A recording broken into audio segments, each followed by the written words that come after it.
আমরা আজাদ পার্টির পক্ষ থেকে একটা অভিযোগ দায়ের করলাম তদন্তের জন্য।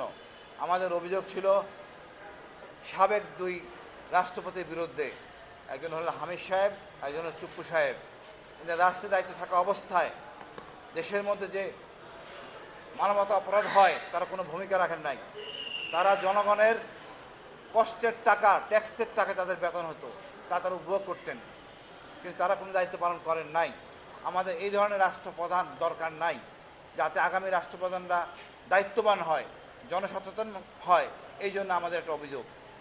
যেমন দেখেন, উনি রাষ্ট্রের সর্বাধিনায়ক, অর্থাৎ তিন বাহিনী প্রধান, উনিই যুদ্ধ ঘোষণা করতে পারেন। এই ঘোষণা করার ক্ষমতা সব কিছু তার, কিন্তু উনি কোনো ভূমিকা রাখেন নাই। 5ই আগস্ট পর্যন্ত এই আয়নাঘর, গুম খুন, এত লোক মারা গেছে, কোনো দিন প্রতিবাদ করেন নাই। ওনার মৌন সম্মতি ছিল এই অপরাধের, তাই এই অভিযোগ। আমরা চাই এমন রাষ্ট্রপ্রধান আমাদের দরকার নাই। রাষ্ট্রের কিছু প্রধানকে কিছু ক্ষমতা দেন, যেন ভূমিকা রাখতে পারেন। না পারলে পদত্যাগ করতেন, তাইলে মনে করে নিতাম আপনি আমাদের সাথে আছেন।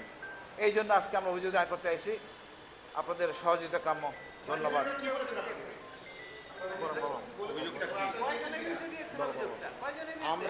আমরা মূলত দুজনের বিরুদ্ধে অভিযোগ দায়ের করেছি।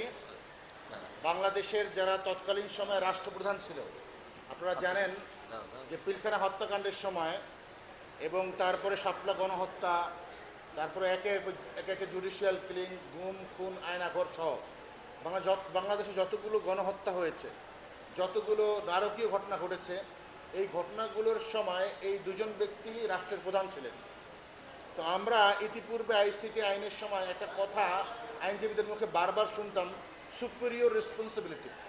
অর্থাৎ একটি গণহত্যার ঘটনার সময় ওখানে যে রাষ্ট্রের বা যে দলের যে সর্বোচ্চ ব্যক্তি থাকেন, তার উপরে মূলত এর অপরাধটা বর্তায়, এই অপরাধের দায় বর্তায়। সেই জায়গা থেকে তৎকালীন সময়ের প্রেসিডেন্টরা যারা এই সরকারকে, এই ফ্যাসিস্ট গভর্নমেন্টকে সাপোর্ট দিয়েছেন, সব ধরনের নিরাপত্তা দিয়েছেন, যেহেতু তিন বাহিনী তার হাতে ছিল এবং রাষ্ট্রের সর্বোচ্চ ক্ষমতাগুলো তার হাতে ছিল, তিনি এই অন্যায়গুলোর প্রতিবাদ করেননি এবং তিনি এক্সিস্ট করেছেন, ওই ক্ষমতার অংশ হয়েছেন এবং ক্ষমতার সুবিধা ভোগ করেছেন। তাহলে তারা কখনো এই অন্যায়ের সাথে এবং এই অন্যায়ের দায় এড়াতে পারেন না। আর সে কারণেই মূলত আমরা আজকে বাংলাদেশ আজাদ পার্টির পক্ষ থেকে এই অভিযোগগুলো নিয়ে এসেছি। আমরা মাননীয় চিফ প্রসিকিউটর সহ ওনাদের কাছে আমরা এই অভিযোগ দায়ের করেছি। ওনারা অভিযোগ গ্রহণ করেছেন। বাকিটা আমরা ওনাদের উপর আস্থা রাখছি। আশা করি যথাযথ আইনি পদক্ষেপ নেওয়া হবে।